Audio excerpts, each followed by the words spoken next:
Alam nyo ba na may masarap na food house na sa Itiaga Isabela mo lang ito matatagpuan? Trending food place? Dinadayo dahil sa sarap ng mga menu nila? 160 to 200 pieces halo-halo a day ang nasosold nila? Legit na masarap?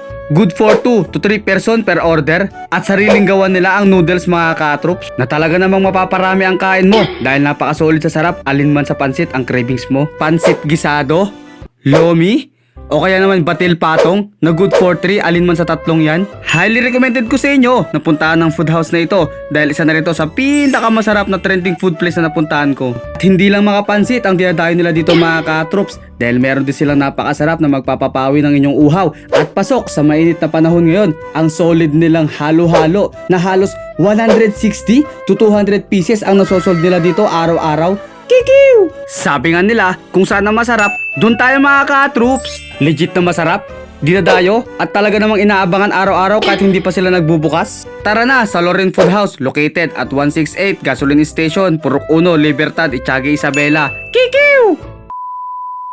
At dahil extended ang ating birthday celebration mga katrops, no, pinuntahan ko ang isa sa trending food place sa Itiaga Isabela. Kaya naman tara, samahan nyo ako mag food trip dito kung saan dinadayo ito ng napakaraming tao. Kaya samahan nyo akong tigman ang mga bestseller nila dito. Kikiw! Yo, what's up inyo mga katrops? It's me again, Jeremy Marie. Heto naman ako ulit lang sa inyo mga katrops. Welcome back again to my channel. Kikiw! So mga katrops, nandito tayo ngayon sa may Itiaga Isabela na kung saan titikman natin ang dinadayong pansit, batil patong, lomi at halo-halo na kung saan nandito tayo ngayon sa may Loren Food House. Samahan nyo kami kumain ngayong araw na to. Kikiw!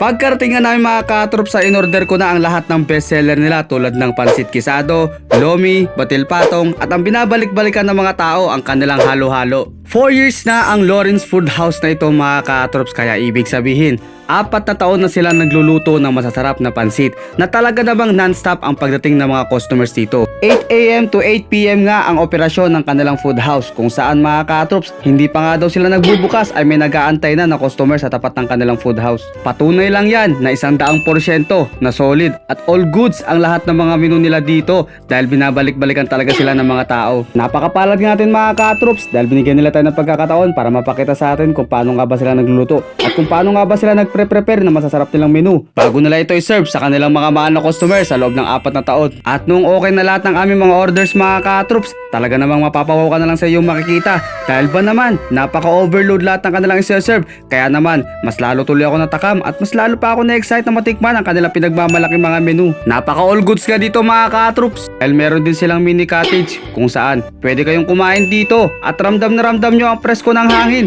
kung saan mas lalo mafe-feel nyo ang kanilang masasarap na menu habang kayo ay kumakain dahil napaka-presko kumain dito sa kanilang mini cottage. Habang naghihintay nga kami ng mga order namin mga katroops, kitang-kita ko na napakarami talaga nilang mga avid customers ng halo-halo dahil halos walang tigil ang paggawa nila ng halo-halo dahil sunod-sunod ang nagpapa-take out. Shout out nga pala sa mga nagaganda natin mga ate na nag-e-enjoy habang kumakain ng bestseller na halo-halo ng Loren Food House. At wala nga ano-ano yung mga katroops, sinimulan ko ng tikman ang kanilang mga bestseller tulad ng overload nilang lomi na good for 3 na talaga namang satisfied ako lalo pat lomis lovers ako. Sinunod ko na rin na tikman ang kanilang batil patong na good for 3 din mga katroops at 100% na approve na naman sa akin ito dahil batil patong ang isa sa pinaka-paborito kong kainin at isa na rin ito sa pinaka-masarap na tikman kong batil patong. Pagkatapos nga ay sinunod ko naman tikman ang kanilang good for 3 na gisado mga katroops at wala na naman ako masabi dahil sa lahat ng kinainan ko ng pansit gisado ay dito ako talagang sobrang satisfied kasi naman legit talagang masarap ang kanilang pansit gisado. Napaka-solid at all goods nga lahat ng orders namin dito mga katroops dahil napaka-solid sa toppings at dami talaga ng kanilang good for 3 order. Honestly mga katroops 5 kami pero nahirapan kaming ubusin ito dahil sa legit na overload nga ito sa dami ng bawat order namin mga katroops. At ang isa pang pinagmamalaki nila mga katroops ay sarili nilang gawa ang ginagamit nilang noodles kaya naman nakakasiguro ka na hindi magbabago ang lasa ng kanilang pansit dahil sarili nilang gawa ito. At syempre mga ka-troops, hindi natin pwede palagpasin ang pagkakataon na matikman ang binabalik-balikan at talaga namang dinadayo ng lahat ng mga tao dito ang kanilang overload din na napakasarap na halo-halo. Nung una, napaisip pa ako kung nakakaubos nga ba talaga sila ng 160 to 200 pieces na halo-halo everyday. Pero dahil andito tayo ngayon sa may Loren Food House ay isa na rin ako sa nagpapatunay na legit nga ito. Dahil mula nga na dumating tayo mga ka-troops ay wala talagang tigil ang pag-order at pag-take out ng kanilang halo-halo. Kaya naman mga ka-troops, ito lang ang aking masasabi. Isa na ito sa pinaka highly recommended ko sa inyong food house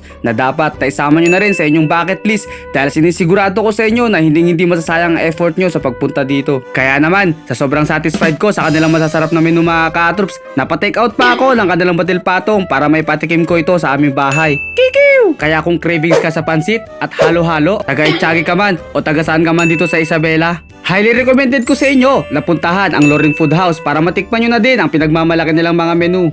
Cravings ka sa lomi, pansit batil patong, pansit gisado, o kaya naman halo-halo, tara na't magpunta nang matapos na ang cravings mo dahil sagot na yan ng Loring Food House dahil sinisigurado nila na solid at masarap ang bawat order mo. Kikiw! Loring Food House located at 168 Gasoline Station, Purok 1, Libertad, Itcagi, Isabela. Kikiw!